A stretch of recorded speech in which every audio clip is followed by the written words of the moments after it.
Chennai Loyola கல்லூரியில் 19 உதவி பேராசிரியர்கள் நியமனத்திற்கு ஒப்புதல் வழங்க உயர்நீதிமன்றம் உத்தரவு பிறப்பித்துள்ளது. பேராசிரியர்கள் நியமனத்திற்கு ஒப்புதல் வழங்க தமிழக கல்லூரி கல்வி இணை இயக்குநருக்கு உயர்நீதிமன்றம் ஒப்புதல் ஆணை வழங்கியுள்ளது குறிப்பிடத்தக்கது. இதுகுறித்து கூடுதல் விவரங்களை வழங்குவதற்காக செய்தியாளர் சக்திவேல் இணைப்பில் உள்ளார். வணக்கம் சக்திவேல், தற்பொழுது பேராசிரியர் நியமனத்திற்கு ஒப்புதல் வழங்க ஆணை பிறப்பிக்கப்பட்டுள்ளது. இதுகுறித்து விவரங்களை பகிரலாம். நிச்சயமாக. வணக்கம் அஸ்வினி. சென்னை லயோலா கல்லூரியில் 18 உதவி பேராசிரியர்கள் ஒரு நூலகர் நியமனத்திற்கு ஒப்புதல் வழங்க மறுத்து கல்லூரி கல்வி இணை இயக்குனர் பிறப்பித்த உத்தரவை ரத்து செய்து 19 பேர் நியமனங்களுக்கு ஒப்புதல் அளிக்கும்படி உத்தரவிட கோரி கல்லூரி நிர்வாகம் சார்பில் சென்னை உயர்நீதிமன்றத்தில் வழக்கு தொடரப்பட்டது.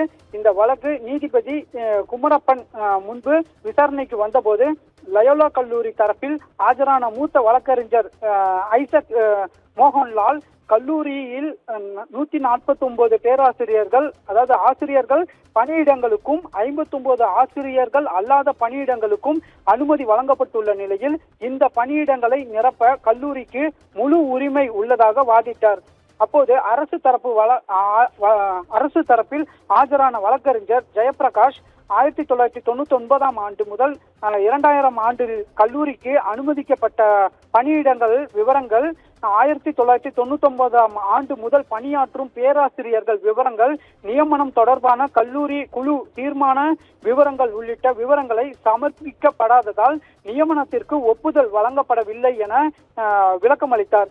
இருதரப்பு வாதங்களையும் கேட்ட நீதிபதி சிறுபான்மை கல்லூரிகளில் பேராசிரியர்களின் கல்வி தகுதி குறித்து தீர்மானிக்க மட்டுமே மாநில அரசுக்கு அதிகாரம் உள்ளதாகவும் காலி பணியிடங்கள், அதாவது காலியான உள்ள இடங்களை விவரங்களை தரவில்லை என உதவி பேராசிரியர்கள் நியமனத்திற்கு ஒப்புதல் வழங்க மறுக்க முடியாது என கூறி ஒப்புதல் வழங்க மறுத்த உத்தரவை ரத்து செய்து உத்தரவிட்டார்.